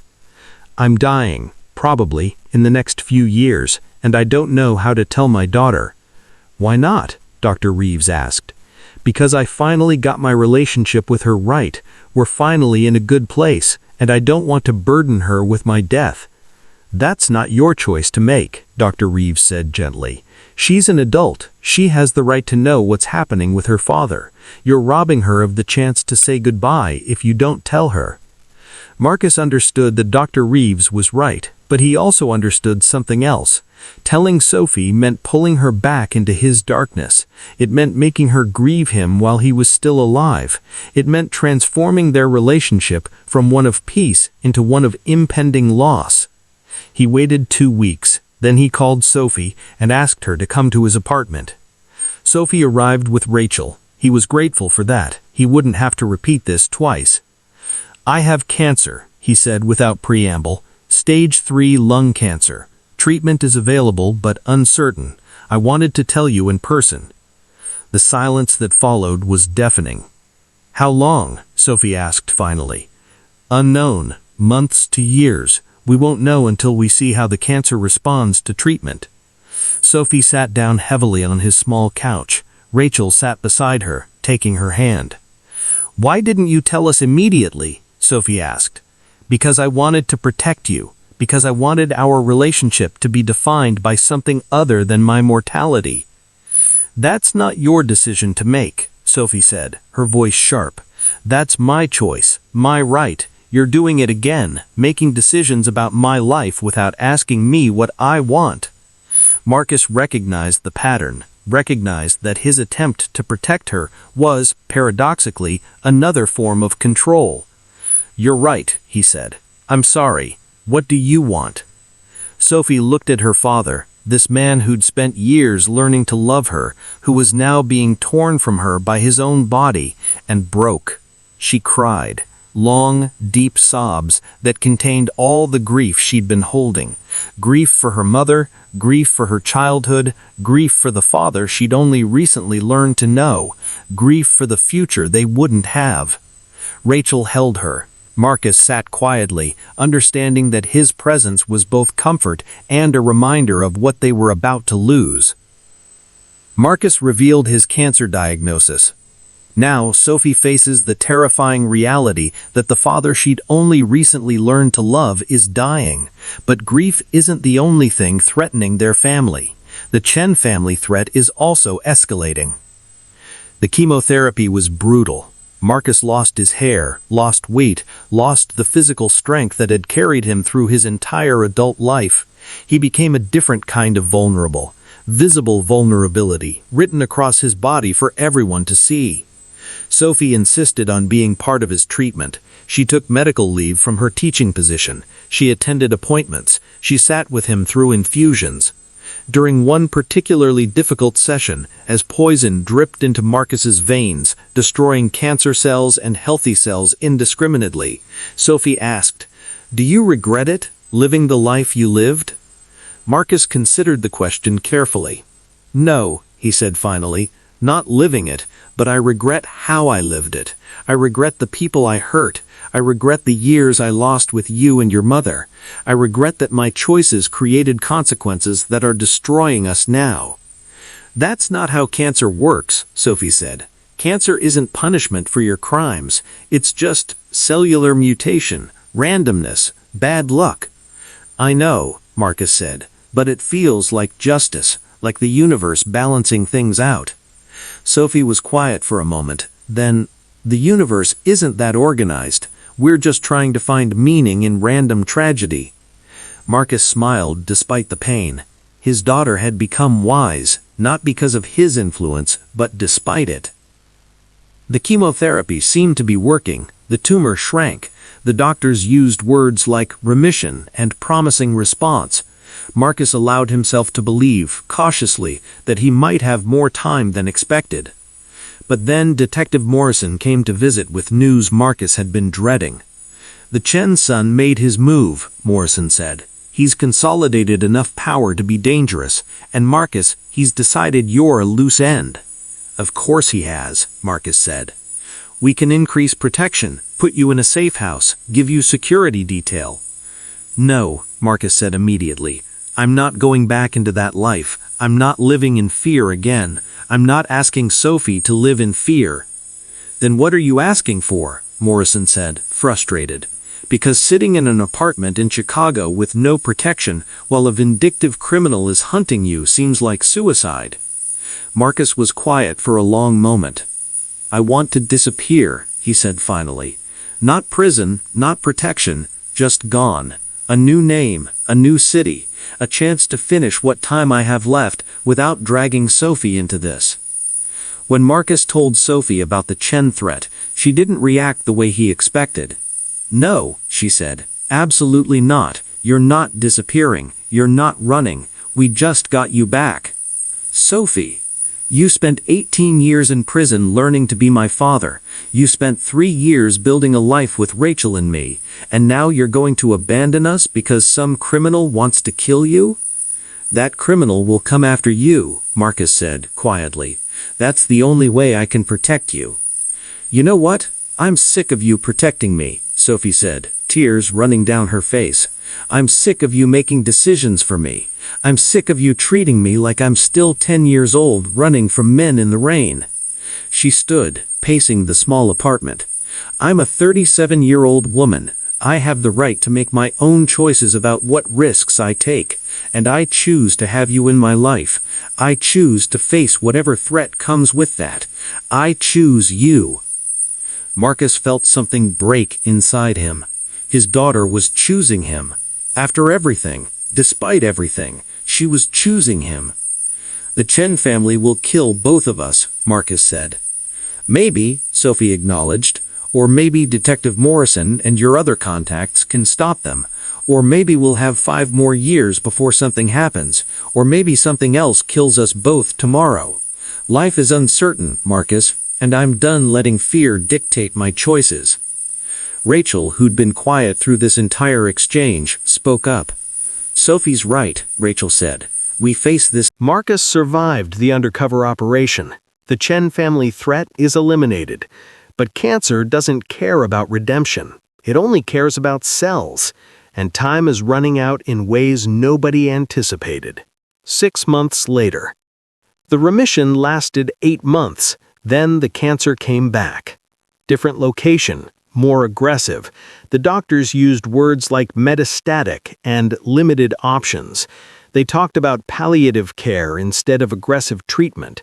They talked about months, not years. Marcus received the diagnosis alone. He sat in the doctor's office and felt the strange relief of finality.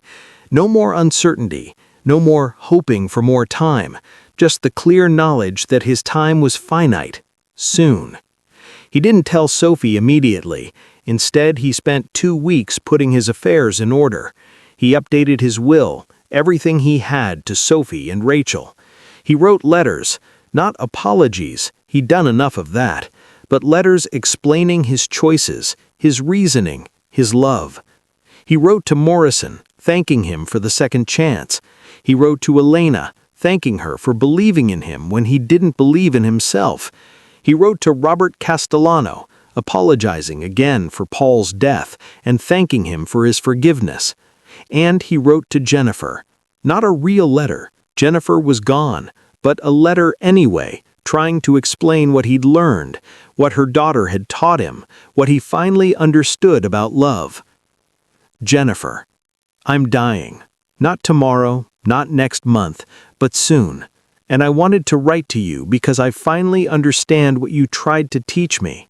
You wrote that the most important thing a person can do is show up for another human being. I spent 30 years not understanding that. I thought showing up meant controlling, meant protecting through power, meant making decisions for people I loved. But you were right.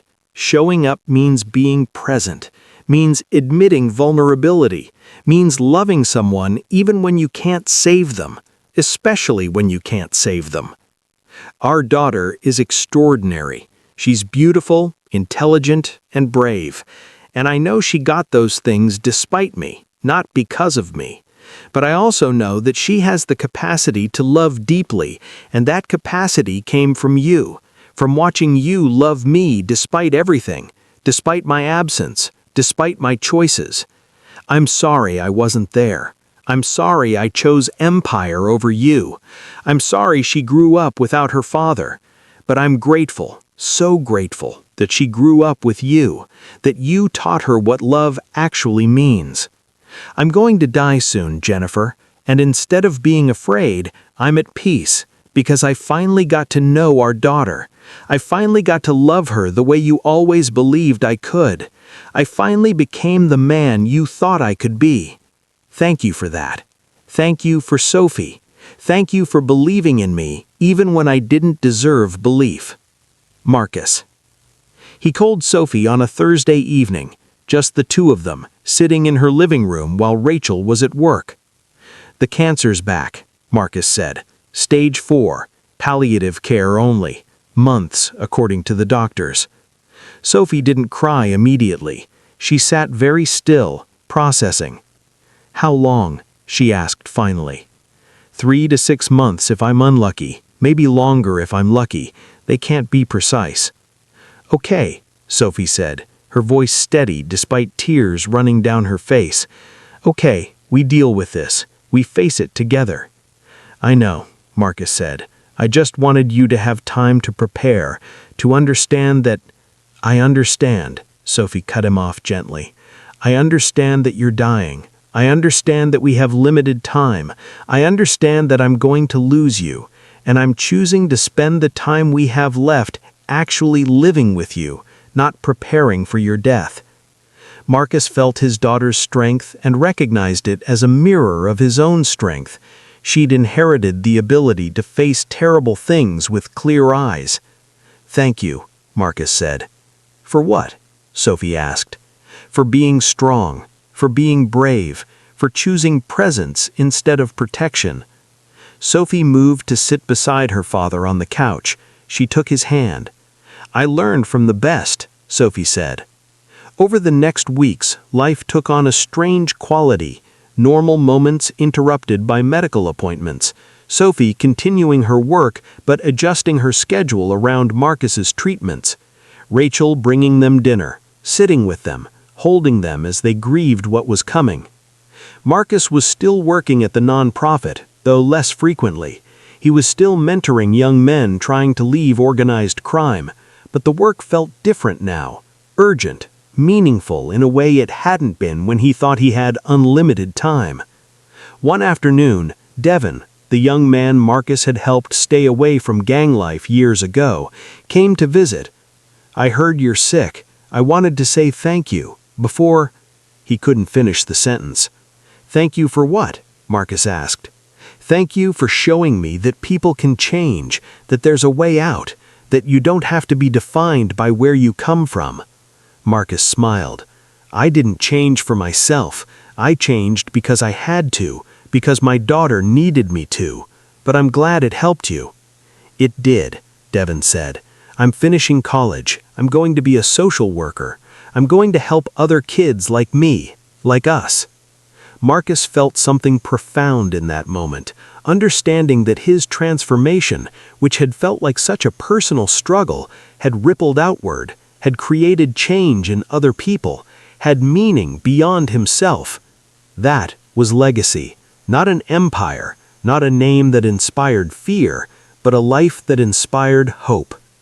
As the sun set that evening, Marcus sat with Sophie and Rachel on their back porch, looking out at the garden. Spring flowers were blooming. Life was continuing, indifferent to mortality.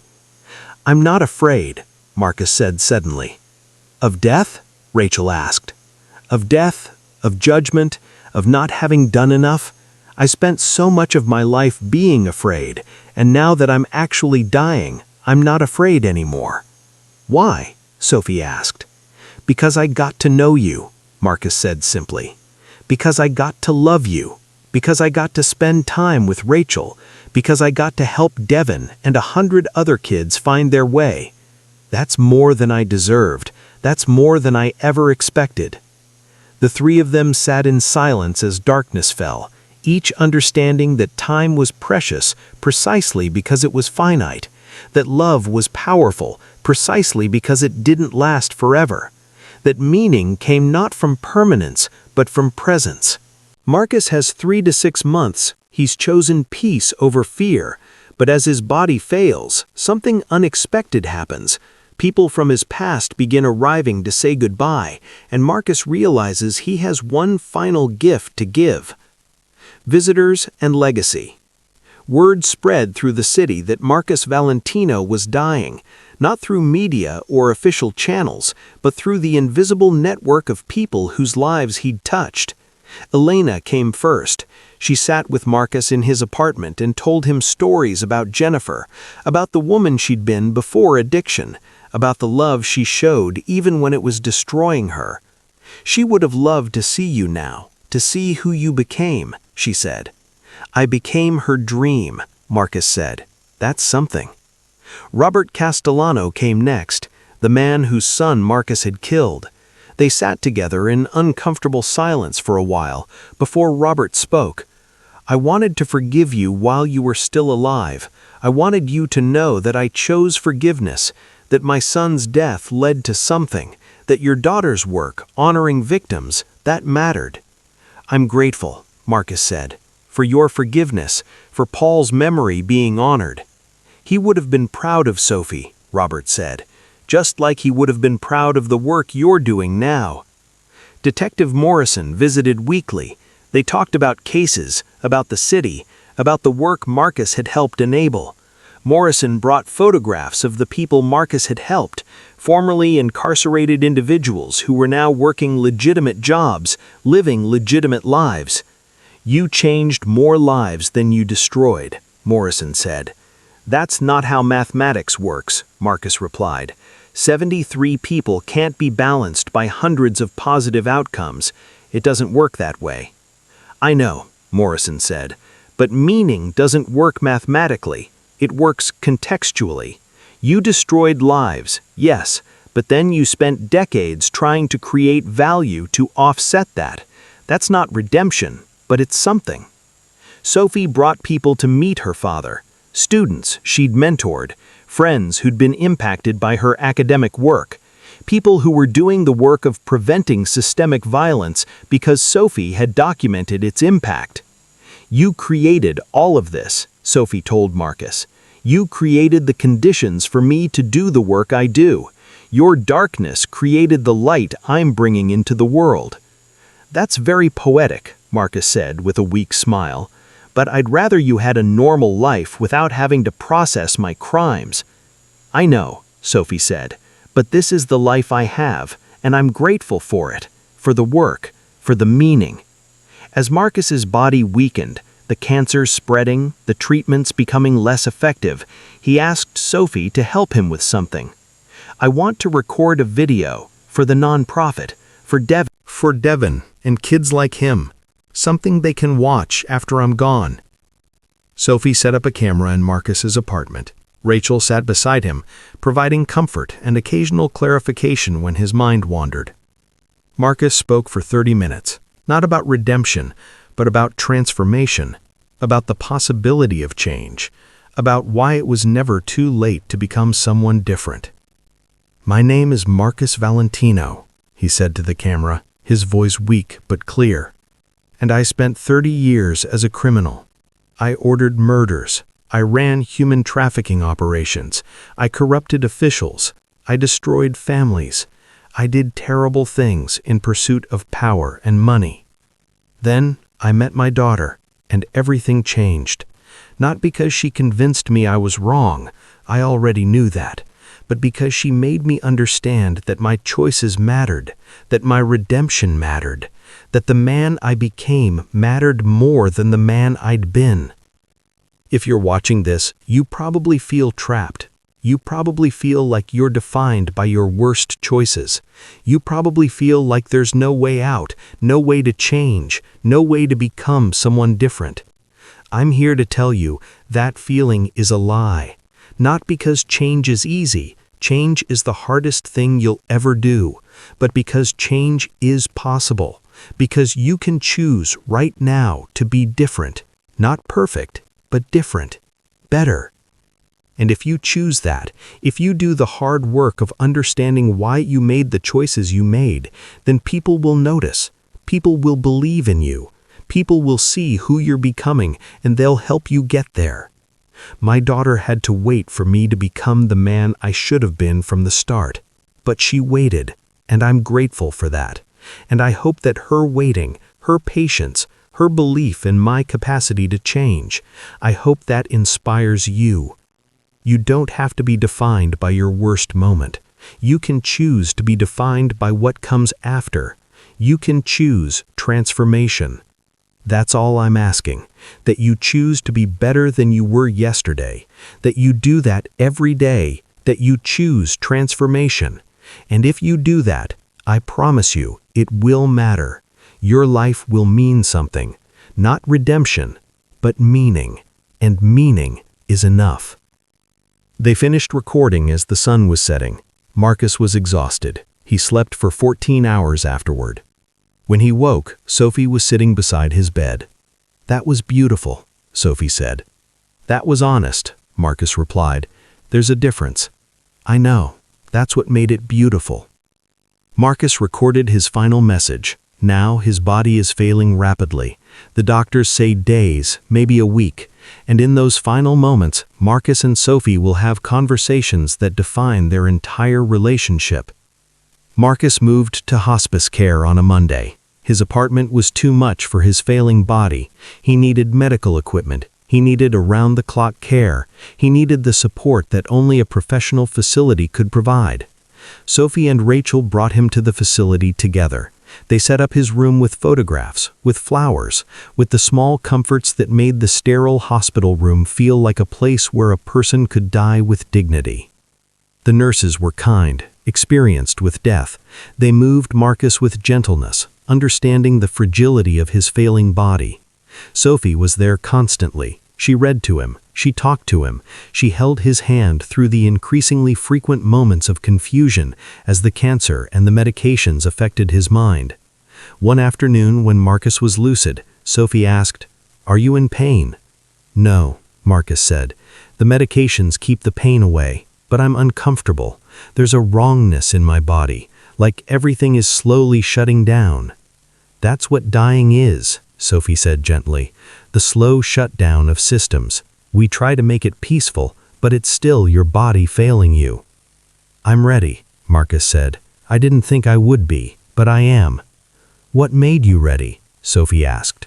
"You did," Marcus said. "You and Rachel, knowing that you too will continue, knowing that the work continues, knowing that Devin and 100 other kids will go on to help 100 more kids.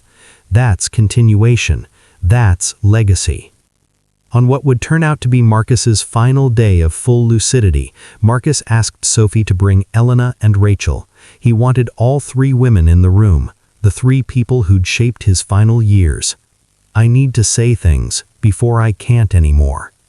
To Elena, "Thank you for believing in me when I didn't believe in myself. Thank you for facilitating my relationship with my daughter when you had every right to hate me. Thank you for being Jennifer's friend and her memory keeper. To Rachel, thank you for loving my daughter despite knowing everything about her father. Thank you for holding her when she grieved me while I was still alive. Thank you for building a life with her that's better than I could have given her. To Sophie, thank you for giving me a second chance when I didn't deserve one. Thank you for holding me accountable while still loving me. Thank you for transforming your trauma into work that helps others. Thank you for being the woman your mother always believed you could be. Thank you for being my daughter. The three women cried. Marcus cried too, tears that came from some deep place of gratitude and relief. I want you to know something, Marcus said to Sophie, about your mother. She wrote me a letter before she died. She said that loving me cost her everything, and she meant that. She meant that her addiction, her desperation, her early death, she meant that those things were directly connected to her love for me. Sophie's hand tightened on his. But she also said she didn't regret it. She said that the love itself was worth the cost.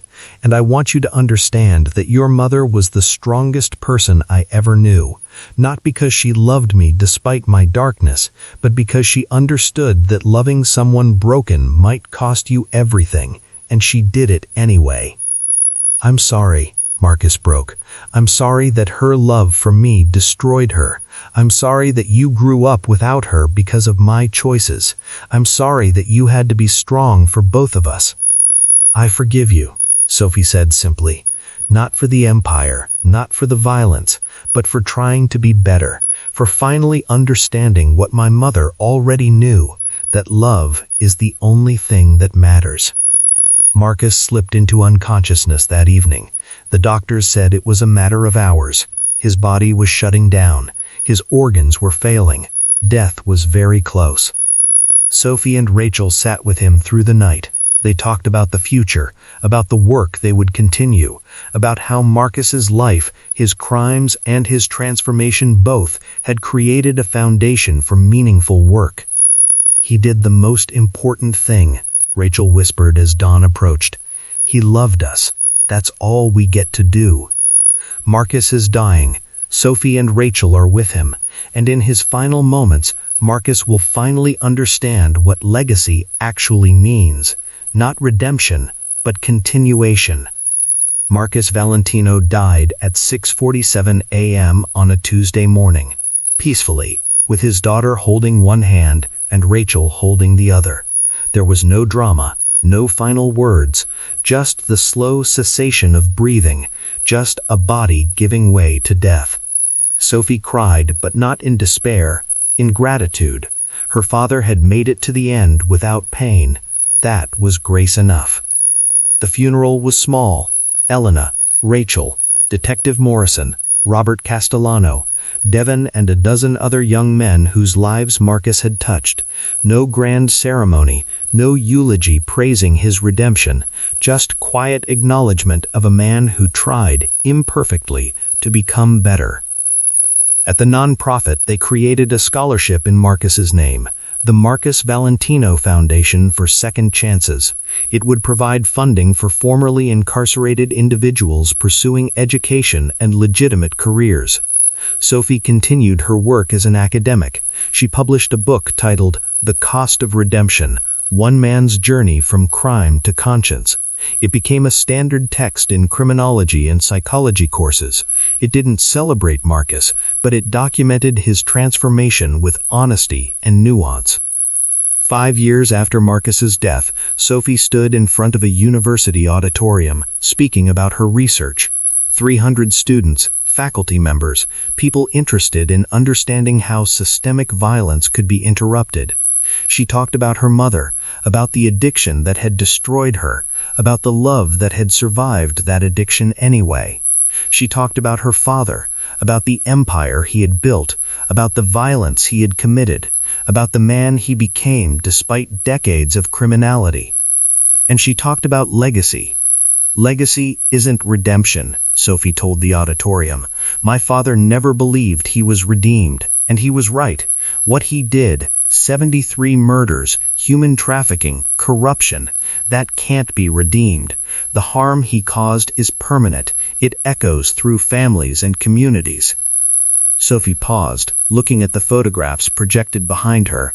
Photographs of people Marcus had killed, photographs of their families, photographs of Robert Castellano.